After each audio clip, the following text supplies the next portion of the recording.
At one time, no other place on earth was as densely populated nor encompassed such religious and cultural diversity as the Lower East Side.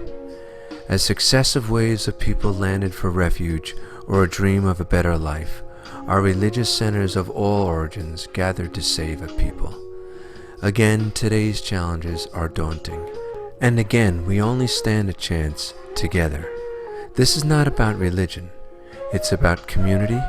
It's about local, personal relationships. It's thanking those who step forward everywhere, who have the wisdom and the courage to face ignorance, to take personal responsibility in our society, for embracing others. No one here needed to do this. They take time out of very demanding lives, sensing a need for our greater family and our planet. It's so easy to divide and isolate ourselves.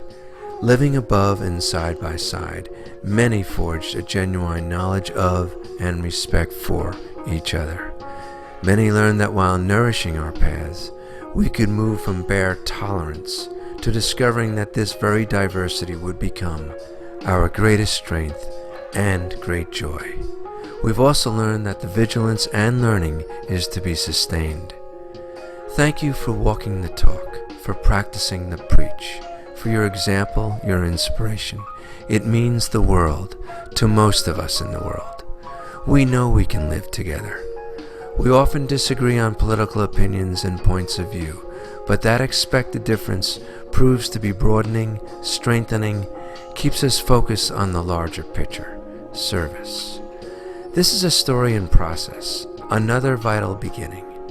While hearing these positive voices, please keep in heart and mind the many millions who die and suffer now and through the centuries due to our religious intolerance. For too many, religion has come to represent a source of discrimination and hate. For too many, it represents only judgments of what you can't or shouldn't do. For these here, it's doing what we can do together for ourselves and our one world.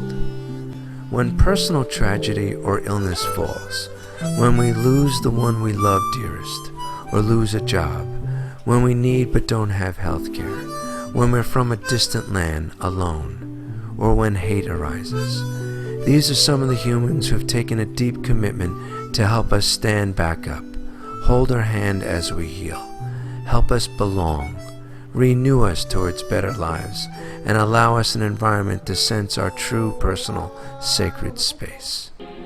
These few serving locally within a 10-minute walk of each other take on their own struggle within and enact that most powerful human gift, that of compassion. They stand together against prejudice, fear, and hate.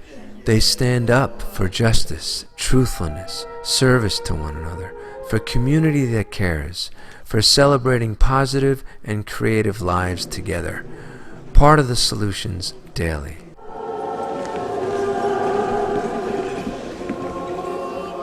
Here get a brief taste of a few in the neighborhood who, fully steeped in and completely dedicated to their own rich traditions, each feel it worthy to make the time to reach out, exemplify, and encourage us all to widen our circle. Yes, sometimes the best thing we can do is go for a walk on our common ground. Simply being together often says it all.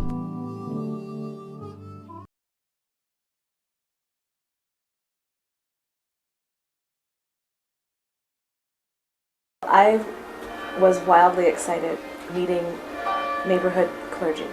It's been a really rich experience for me to meet leaders from different traditions. Welcome! To have questions answered that I've never been able to ask about why certain things are done or why other traditions think the way they do. And it has really just been a really fruitful time of laughter, stories, and I think support for each other. I do a lot of work with people who are transitioning through various life stages, a lot of hospital visits, some counseling.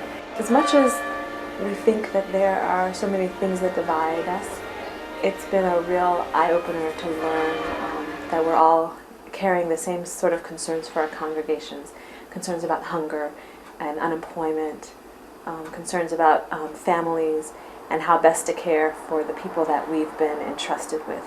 So that crosses faith lines, and I think has really brought this group together. And it's really just wonderful to see the way we're congealing as an entity, and it's very inspiring and it's very hopeful. Some of what calls me to be open to other people of various faiths and ethnicities and races is what I heard and experienced in my home.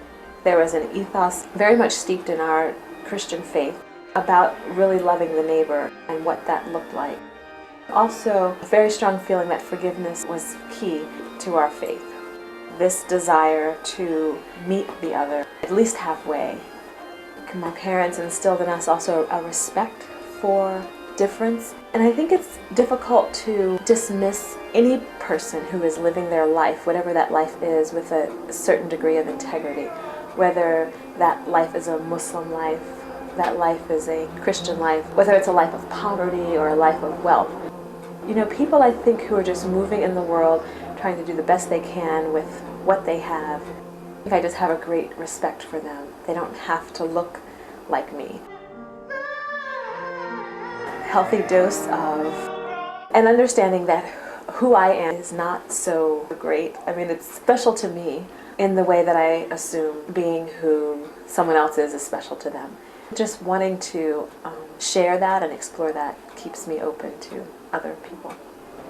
I think as a person of faith, and I think just as if I could say, citizen of the world, this interaction of people of difference is in large part what we're here for.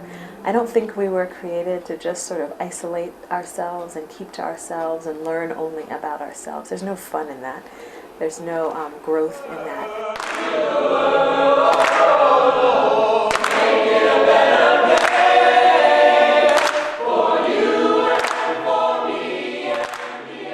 I think this group in particular excites me because there's a huge diversity. The fact that we're in such close proximity to one another and able to be supportive in the ministries that we carry out here in the neighborhood, and to slowly see the way the group is starting to depend on each other is just beyond even the dreams that I had when we started. Some of the clergy have been facing different issues. They will reach out to others in the group. In the beginning, we may have been a little reticent. But to look in your worship space or in your social events and to see a Catholic priest there or to see the imam present is the thing that really keeps me connected and involved. When we had the earthquake in Haiti and all of our various communities were doing whatever we could and continue to do what we can, to have the level of trust, I think, where we reach out to one another for advice was just so heartwarming. That evening, so that we're starting to know each other's stories and to care about the things that the other cares about. And that makes me want to come back for more. I was recently married about 6 weeks ago. To then get personal emails from our Russian Orthodox priest, from our Muslim imam, congratulating me personally and wishing me well on my new life. When I was ordained, to get the same sort of outpouring of support and encouragement from people from completely different traditions who believe differently than what I believe, but to still have that show of solidarity on a personal level, to me is the best part of what we do.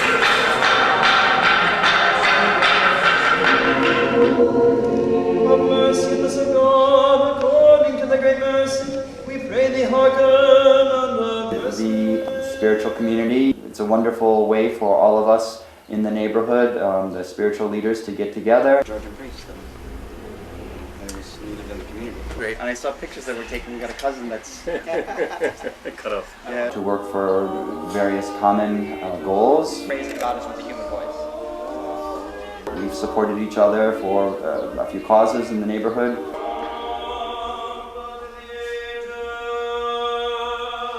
We had a very lovely concert at Christmas time. 16th, 17th century, Peter the Great opened the windows to the west and brought in polyphonic music. I wasn't sure how people would react to the concert.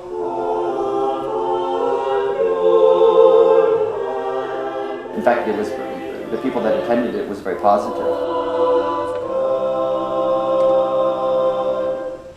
I thought it was a very nice community affair. The open house is opening all of our doors to the neighbors and to the greater community as well. So it's a very wonderful way for us to experience each other. We consider ourselves the original Russian Orthodox Church that was established in New York City in the 1890s. In the sanctuary. And it would kind of correspond with the Holy of Holies in the ancient temple. It's a wonderful, wonderful opportunity for us to get together and to learn about each other. It was very joyful to work with my father, digging up the gardens, preparing them for winter, planting garlic. And what's going on in the communities as well. Wish Adrian was here. One of my favorite parts is that I get to see the various churches, synagogues, mosques, and temples, which I most likely would not have the opportunity to see. So when we have our meetings, I get to visit these spiritual places, take a look into their worship space.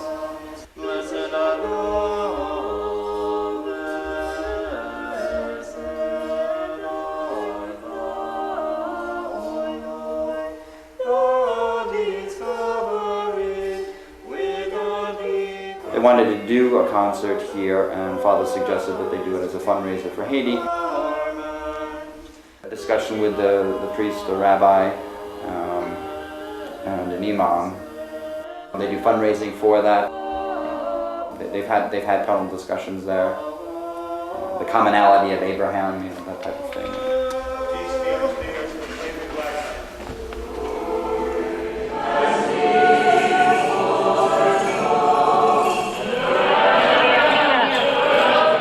Everyone is very respectful.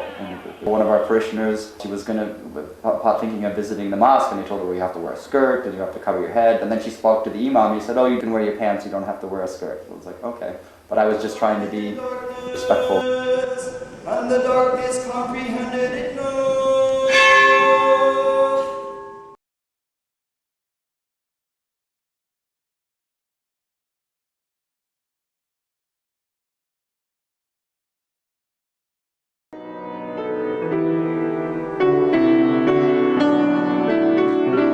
Getting involved in a new ministry, and it's to use the arts to bring God to people.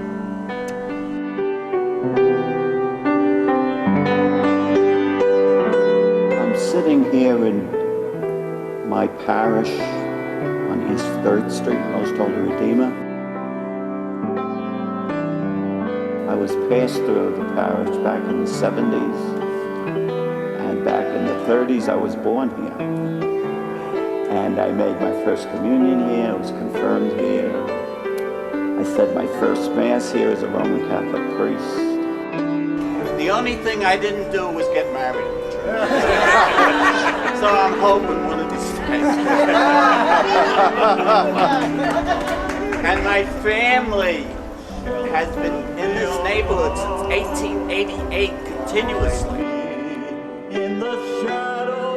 My grandparents were married here in the 1890s. My mother and father were married here.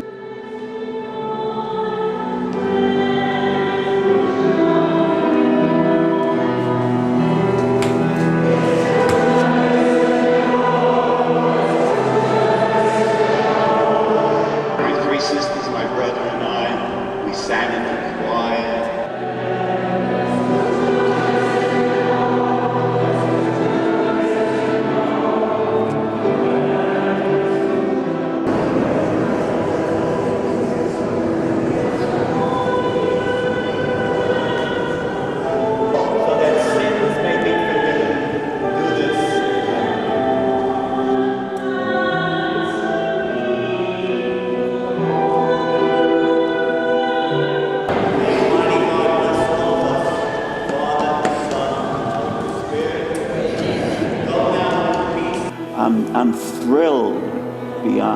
words to really get to know the other ministers of the faiths. One Broadway, one Broadway. Cathedral on 2nd Street. I walked by that many, many, many times as a young, but I never entered it until recently. And I'm thrilled to be part of a group that includes not just the Christian faith, but of course the Jewish faith, which is the basis for Christianity, and the Buddhist and the Hare Krishna. It's just wonderful to, not just to get to know them, but to experience their spirituality. You know, we can all learn from our spirituality. And by spirituality, I mean that just my relationship with God. And according to my beliefs, I have to get closer and closer to God. That's the journey that we all take, and it's not completed until the end of our life. If I don't have good self-esteem, then I try to put that spotlight on somebody else. And you know, in general, when we have our prejudices and when we have our hatreds,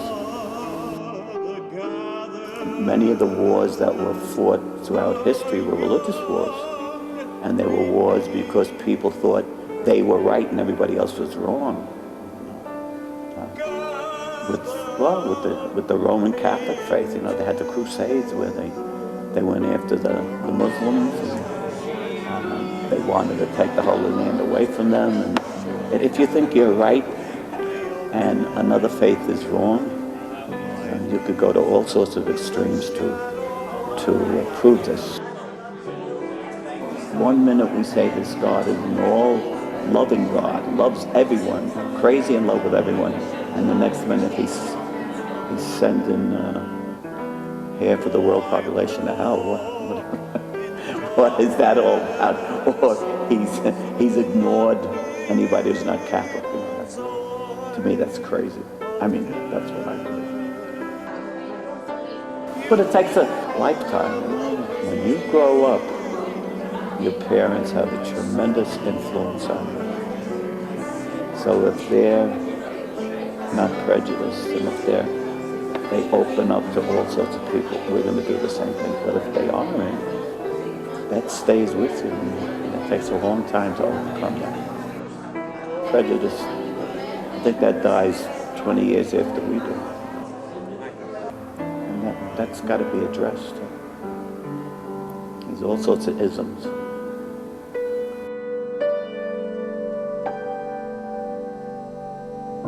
The more you get to know God, the more your prejudice evaporates. My experience.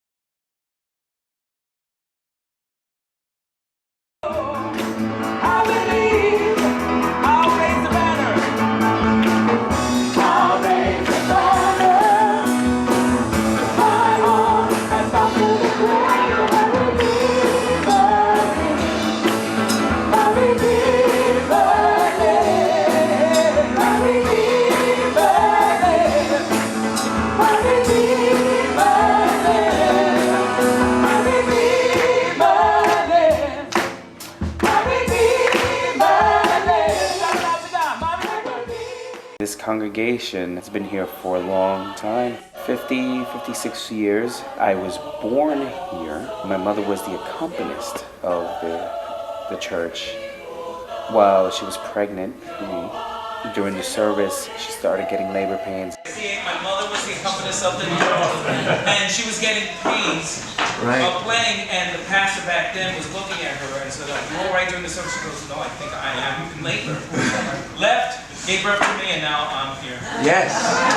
That's cool. Different religious groups, everybody involved together, and I think that's what we need. I just have to say that I'm enjoying this music so much, and I really hope that this happens again. It's just a privilege to listen. So thank you so much.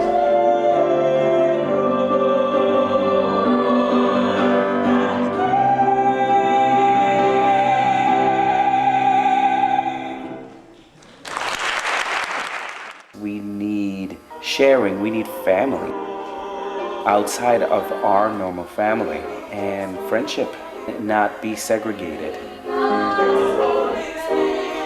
I believe that in my heart that we should have something like this, and finally we do. The beauty is the beauty of each religious institution. Very different. Sometimes we have the same things and sometimes we don't. It's nice to see what are the other religious groups doing. How do they worship? The music they use to worship. Music is another form of worship that brings people together.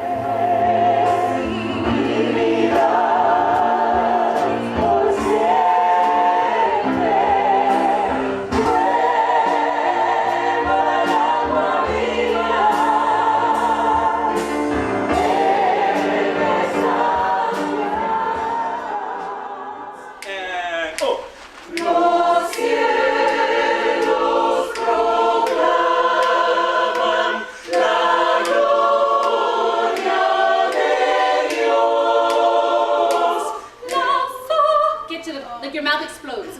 Ready? Solo, 3, 4.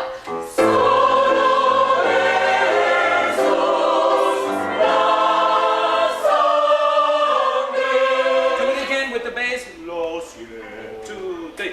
Los cielos proclaman la gloria de Dios.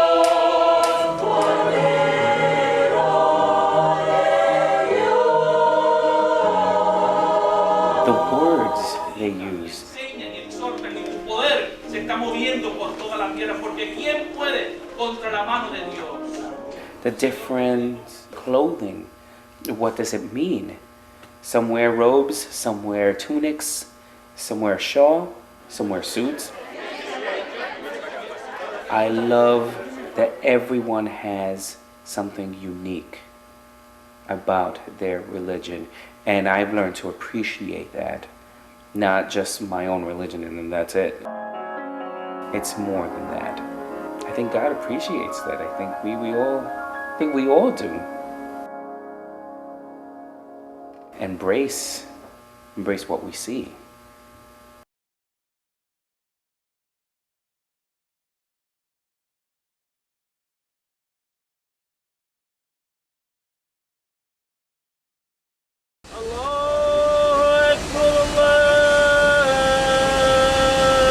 I'd like to apologize. I may not show myself in the camera, but if you come, definitely I'll show myself. You're all welcome. I follow the strict Orthodox view, prohibited from showing our pictures, except under necessity. Get the interfaith community to come together on basic humanities, basic human character, not stealing from one another, not lying to each other, not fighting with each other. You know, basic humanities that all religions comes to follow. Assalamu alaikum, which means peace and blessings be upon all of you. That's what we can work on together to create a more peaceful community and environment. Not necessarily accept each other's views, but accept one another for who we are, accept one another as human beings. That's why I think interfaith is extremely important. In the beginning, I didn't know exactly what to expect. They were very welcoming, which I didn't find surprising, but I found very warm. Nowadays, unfortunately, because of media, there's a lot of bias that spreads, especially about Muslims.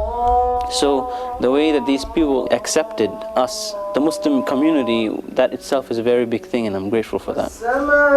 And they were very nice people as well. A lot of the negativity towards religion, in any religion, is because a lot of times different people of different cultures, backgrounds, countries, ethnicities, languages and governments, they use religion sometimes as a scapegoat, and they'll use it for their own purposes. For example, the Crusades.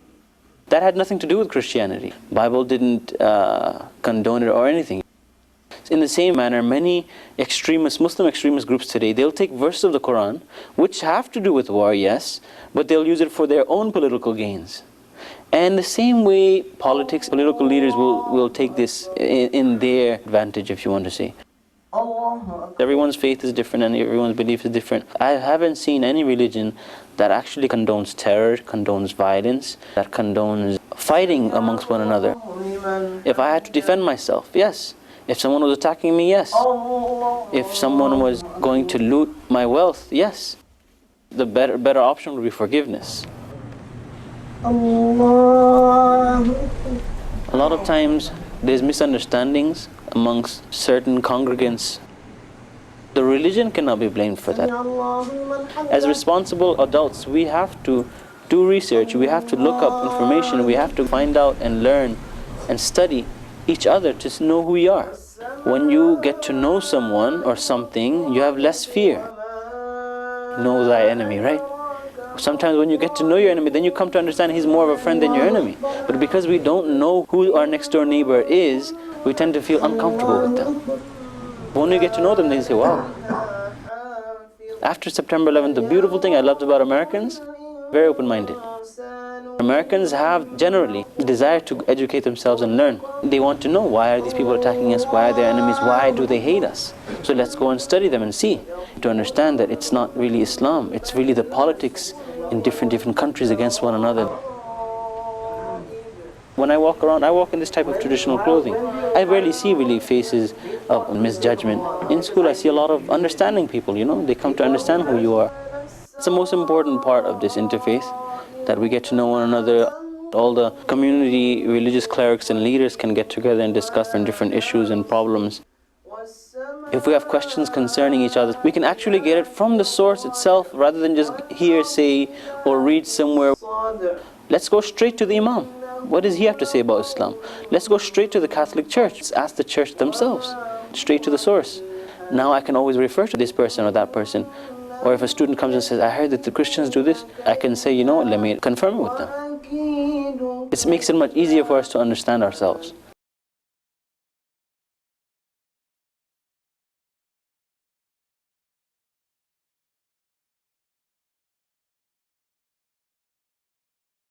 Over and over again we hear and sing the many references to light. And the light shines in the darkness, and the darkness did not comprehend it. This Paschal feast is the greatest feast of light.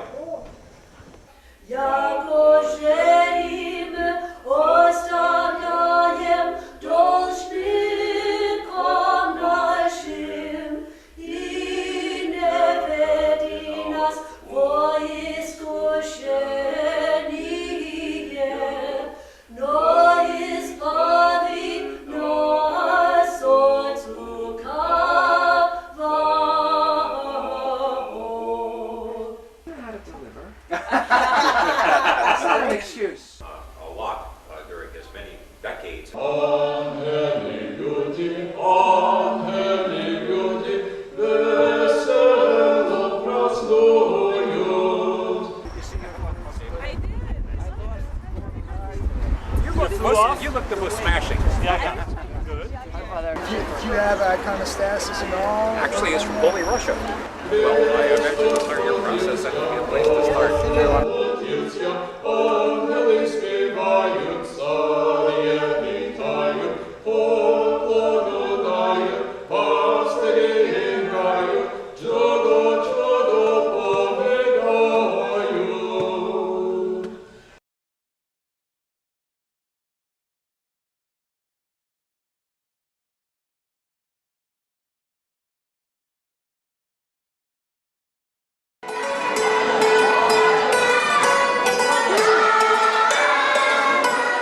Religion, no matter what name it is, no matter what culture or philosophy, bottom line is love and compassion. We are lacking of love and compassion. That's why we fight, we kill each other, we mess up everything, every daily life. We have all these man-made problems. Including all of us. We have to study each other, we can understand each other, so we can develop some positive things in our community.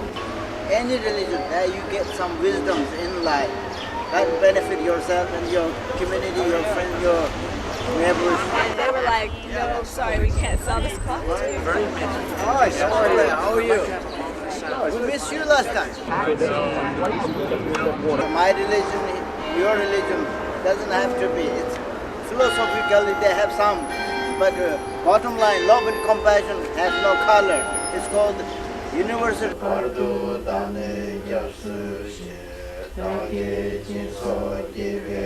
Once I was a young boy, I asked my teacher, I see in India there's a religion conflict, Muslims, Hindus, this and that. Why we need so many religions? They're killing here and they're bombing here, this and that. He said, it's not religion making that. He said, ever went to a restaurant to eat food? I said, yeah. Did they feed you one food for every day? I said, no. They give you a menu. So what's in the menu? I said, many varieties. Why? Because to taste, appetite. Everybody has their own different taste. This is serious. There are many religions. They teach you how to be a good person, how to be a beneficial person, how to help others through the understanding of interdependence, through the understanding of cause and effect, not from guns and the bombs. That's why I think it's only the way we can achieve world peace. We have to work together, all the religion communities, make difference in the world. And then Buddhism says, if you don't know how to love yourself, you don't know how to love others. First start from self, then your family, then your community, then city, then country, then you go to the other side of the world.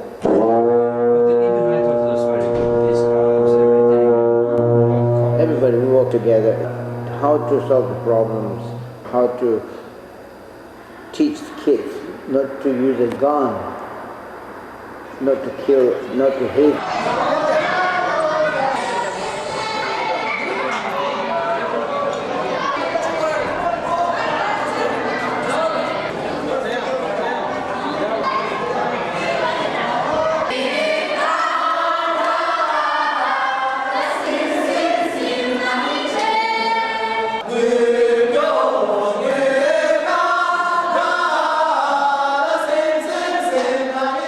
We have to see everything longer and wider perspective. Not just how I look, what I eat.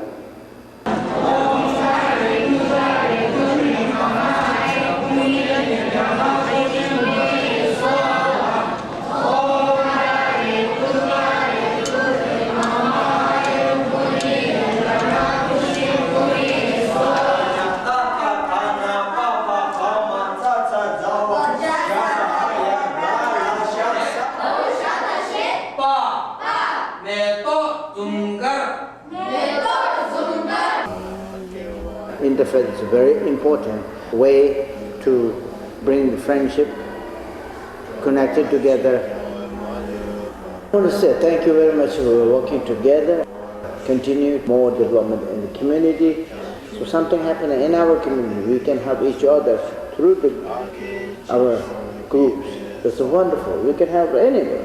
So anything that is necessary I can do for them, I'm very happy to do it.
I've enjoyed the interfaith activities here in the East Village. It's a wonderful way to really create community, and it's, instead of being able to point at our differences, if we are able to really embrace our commonalities, we have access to tremendous, not only tremendous spiritual power, but tremendous social network as well.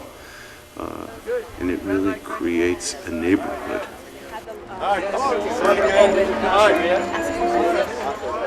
One of the things I love about Judaism is that it's a spiritual system that does not proclaim that its adherents have an exclusive access to divine communication, to holiness. It's just a different set of tools. We don't get the whole discussion. I don't know. I mean, I've always thought about it. Again, I'm not the authority here. I'm just one. This is what the Ramchal is saying. This is it. We have to. This is our point of departure. This feeling that something is greater than us, and that somehow we can attach to it. We can focus in, and by doing that, we will raise ourselves up. By studying Judaism, I realized that everybody, all people of the world, are spiritual beings, and we have that in common.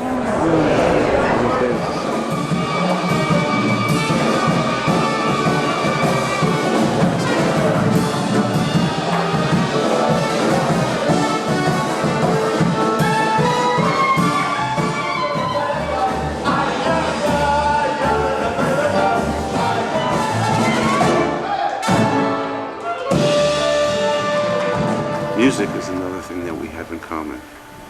We're born musicians. We come out, the first thing we do is start singing, and our drum inside keeps beating till the day we pass to the next world.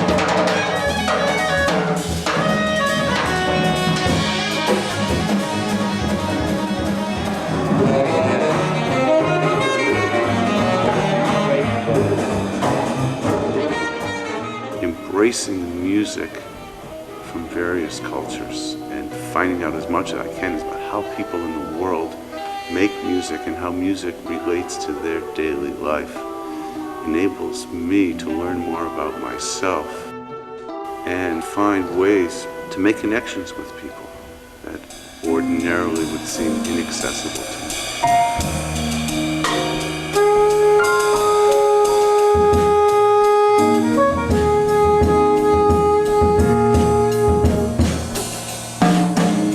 I really think that the root of any type of prejudice or xenophobia is really rooted in fear of the unknown.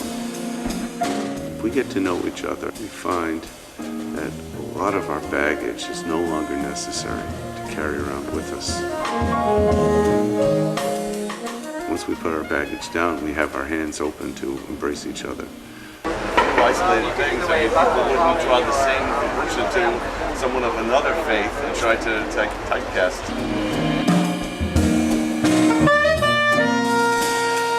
I find that the arts, and in my case music specifically, is just a tremendous way to get to the core of our humanity. I've never met any musicians who will put their politics or religion above the sound that's coming out of one another's mouths or instruments.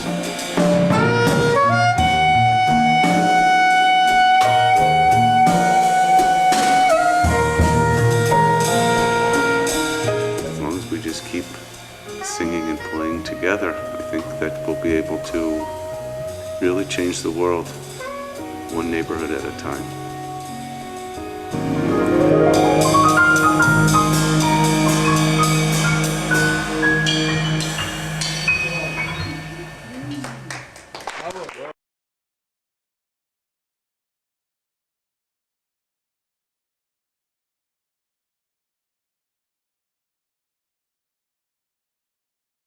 Since we want to be a community of faith and action, our motto at St. Mark's is, authority in the body of Christ arises from work accomplished, not positions occupied. This is the chapel of Dr. Martin Luther King, Archbishop Oscar Romero, and all the martyrs of the Americas. We started out showing up at labor demonstrations and picket lines as callers on call, and later it became collars, yarmulkes, and kufis on call. And we found that if we encouraged each group to express how justice in the workplace was reflected in their own tradition, it was very beneficial, more so than trying to get a worship together. It's the principles of each faith group that count. This commitment is struggling to become a community of faith and action that includes people of all backgrounds, ethnic and racial and cultural, that has been transformed by this quest from a congregation of aristocratic slave owners at the end of the 18th century when it was founded, and it has become a community that struggles to be a community of faith and action. We were instrumental, for example, in the early 90s in defeating the plan of New York State to make for-profit hospitals, and we opposed that, and that was successful. It is a form of sacrilege to deny workers a just share of the value that their labor produces, and to deny them a voice in how the value they produce is used. To have a strong labor movement with the rights to organize is fundamental. Interfaith understanding is extremely important to promote peace between faith groups, and especially in a time of tension. If one is confident and comfortable and firm in one's own faith tradition, it gives a platform for understanding and cooperative working together with other faith groups. Doubts with one's own faith sometimes are reflected in hostility toward others. That there are those who presume to speak for God, or as Bob Dylan said, some people want to use God as a weapon to carry out their own agendas. And of course that is denying the primacy of God in our lives. Where you have division according to faith, you also have a weakening of the faith group's voice for justice. And that's very unfortunate, and that's another reason for working for understanding. We are to promote justice and to look at our own behaviors as human beings. If we are open to what God wants, we will find that this agenda is peace and justice, and not division and conflict.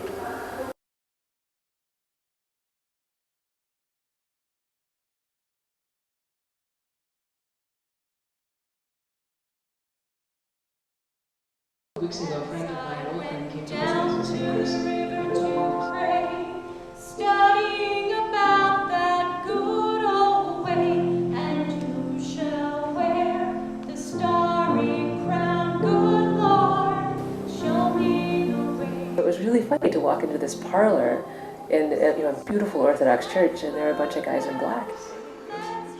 It has a lighter spirit than most of the groups like this I've been a part of. You can walk into rooms like that feel awful. You don't want to be there, or that feel heavy. It was sweet and friendly, and I thought filled with really interesting people. It felt very hospitable to me. And not that you need that or expect that to engage these conversations, but it makes it nice and easier. That would be interesting. Next year they're together. They are? Together. Let's do it. Wouldn't that be so That'd be wonderful. I think that's reflective of what the Lower East Side is. I think this neighborhood is proud of being a community of immigrants and of travelers and of all kinds of people that don't fit in other places, or that choose it for those very specific values.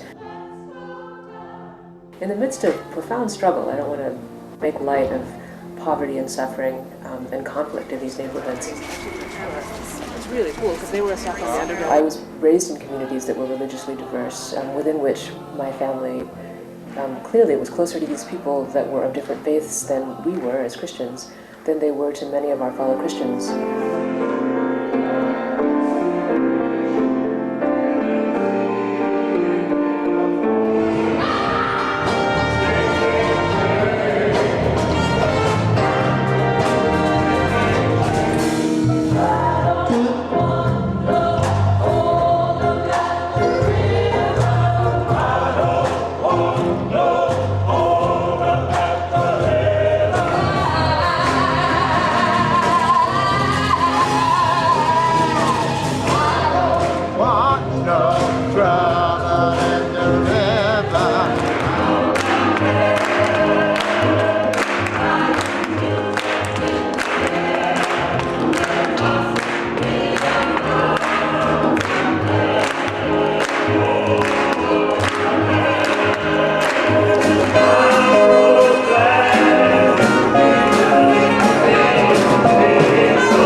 say that you or your people or your religion in some way have been spoken badly of or been attacked by another religion.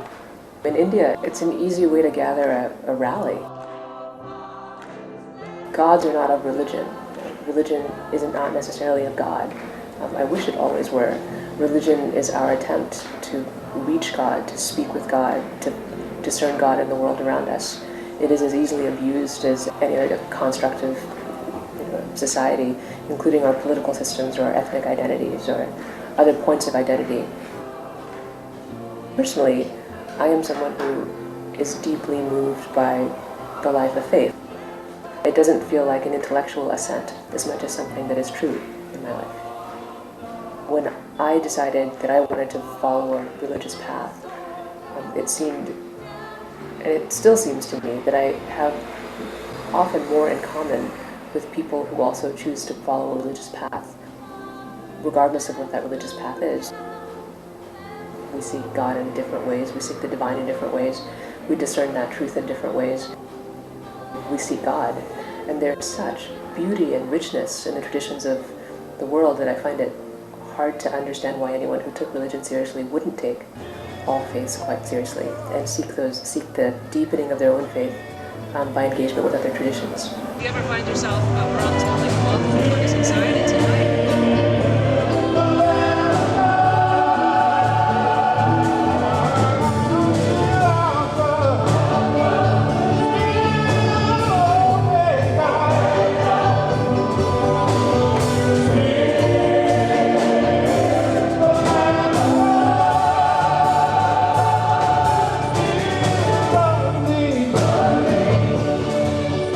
Some of the most powerful social movements in history have come out of religious communities.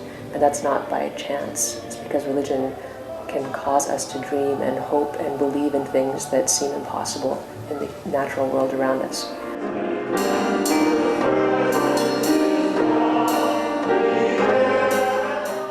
Religion at its best connects us to who we are and it helps us to make meaning in our lives. I think our religious roots creates a real joy in these communities.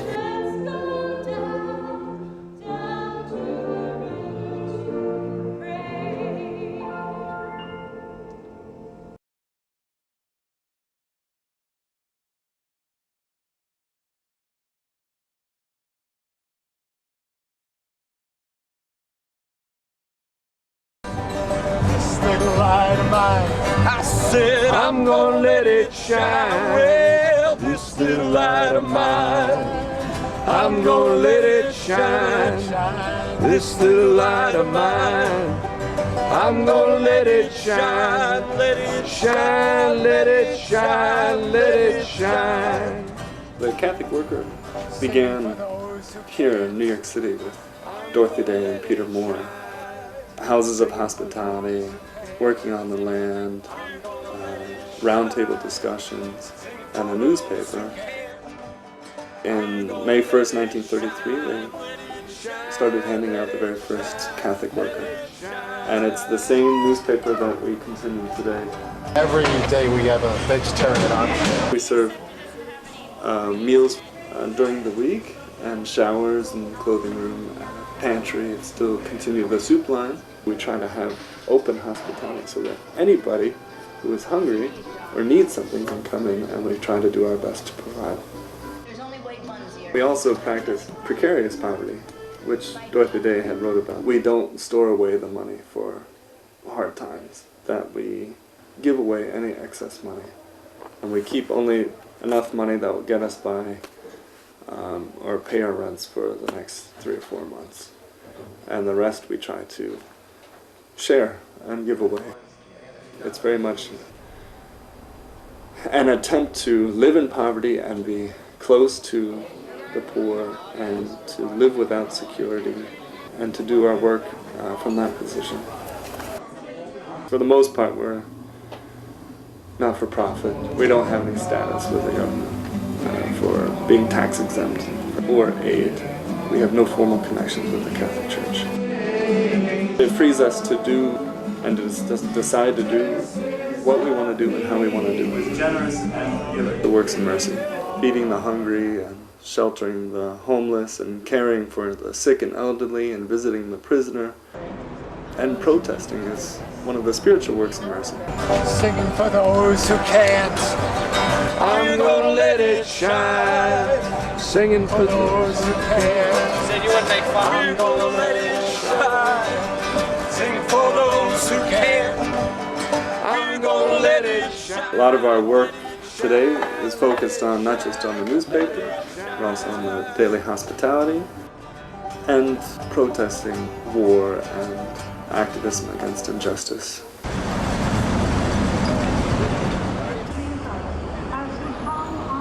Please attempt to be silent and mindful.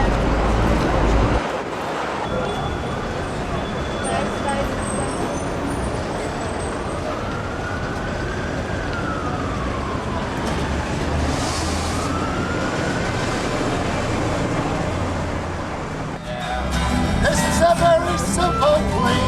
Shut it down, shut it down, shut it down, shut it down, shut it down, shut it down. We gotta close Guantanamo. Shut it down, shut it down, shut it down, shut it down, shut it down. We gotta close Guantanamo. Shut it down, shut it down.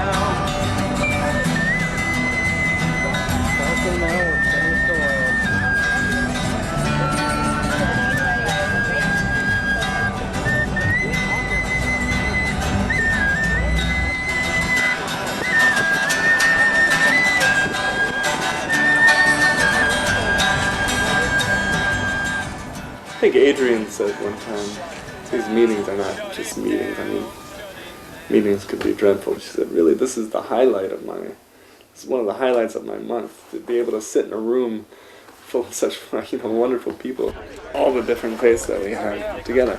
We all have such full lives that it's very easy to simply not make the effort, but once we do come together, that it's always fruitful, it's always good. I think it's quite a special time simply to step out of my own craziness here and just hear about things that are happening in their communities, because they live and are practicing such full lives. It's simply good to make contact in that way. It's always quite joyful. A song that was written by Woody Guthrie, a tradition that we hope is still vital, which is direct action, speaking our faith in action on behalf of our brothers and sisters who are less fortunate. As one man once said in Central America, when I feed the poor, they call me a saint. When I ask why we have so many poor, they call me a communist. When the love of the poor will one day turn to hate, when the patience of the poor gives way, would be better for you rich if you had never been born, and they laid Jesus Christ in his grave. Jesus was a man, a carpenter by hand, his followers true and brave. Cops and legislators, containers, agitators, they laid Jesus Christ in his grave. We put our heads together. We're trying new things here and there. The open house was a new idea. The music night was a new idea. And I think it's been really quite excellent. It's been surprising how good these things have turned out.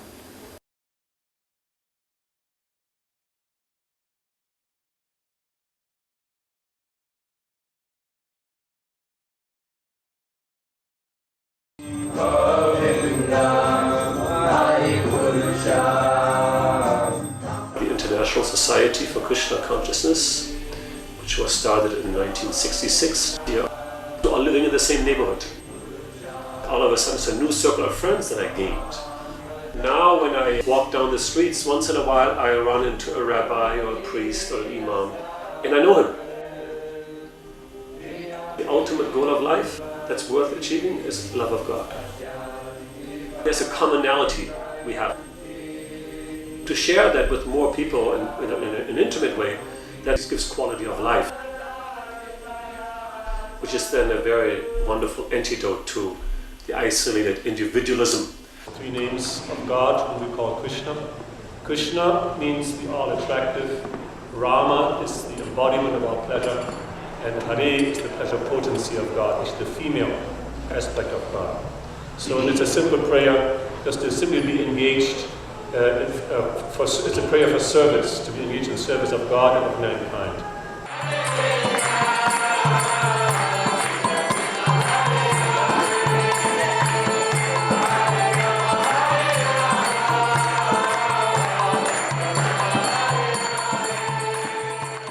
I found this work with the interfaith group beneficial for myself because it's a nice check and balance system to get me out of my box and keep tabs on my sectarianism and my fanaticism and thinking, our way is the only way. This is because, if you move always in the same circles, you kind of you adopt a certain worldview. But then now you meet people who also, believe in God. There's only one God.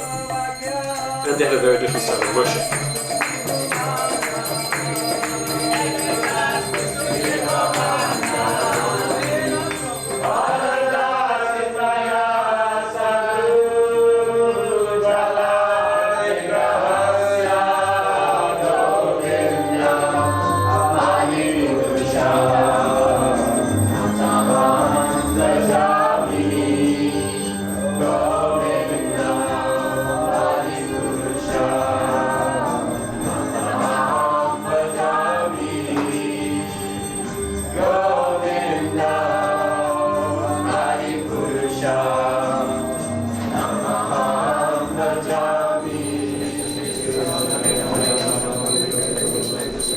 Gets me out of my comfort zone and said, oh, this really broadens my horizon personally, which I found very satisfying and very enriching to my own spiritual life, really also my understanding of God and my relationship with God.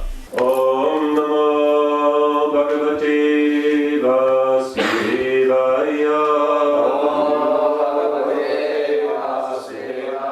It's not the people or what they do, there's something that triggered in me. That is something I have to look at and I'm totally in denial of. Maybe that's something buried from my childhood. The heart closed, we're trying so hard to open up the heart, and then putting somebody down, there's this toxic sense of satisfaction, but that doesn't compare to the pain of when your heart closes again. You become more and more lonely. It causes isolation and not integration.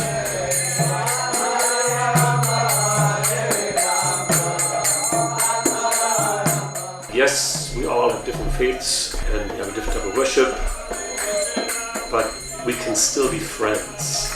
We can still, talk to each other, which is, I think, nowadays for people very important to see, because the newspapers are full with instances where just because of a different belief, there's ongoing and generations and centuries of crime, just hurting each other, tit for tat, and just go back and forth, an unending cycle that ends of violence and revenge. So it's very important for people to see that it also doesn't have to be that way. There are people who are very strongly committed to their own faith, but they can also appreciate other faith and actually can still be friends.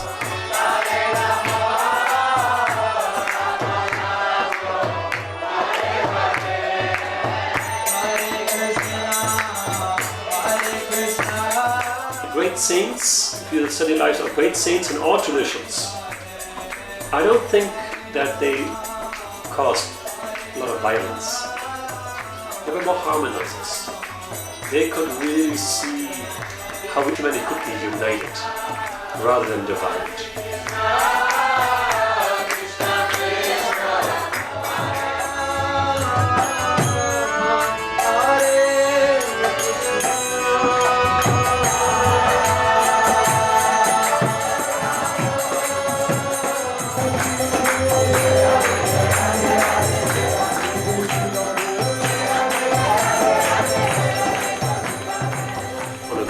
Level, on the platform of the soul, where we can see the true equality of us as spiritual beings.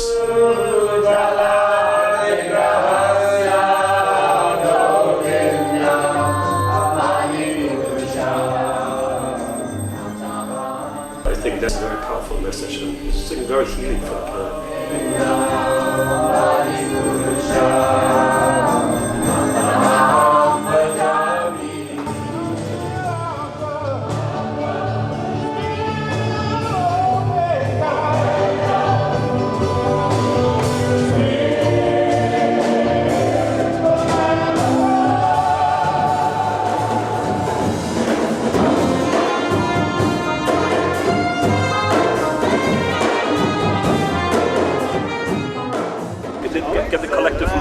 know, there's all of the same space.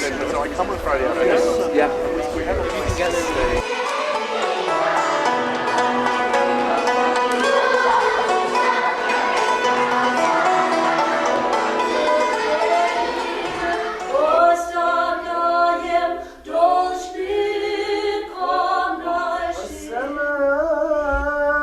والطارق وما أدراك ما الطارق النجم الثاقب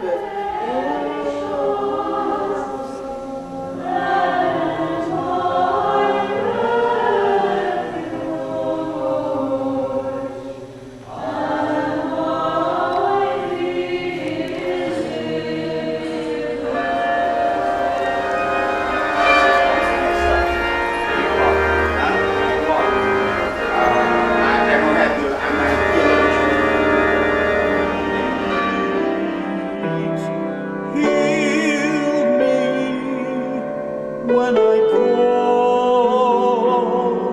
your name.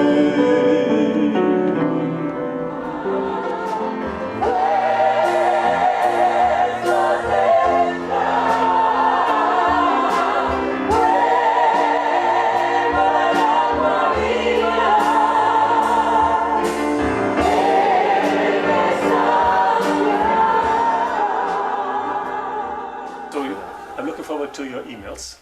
Yeah.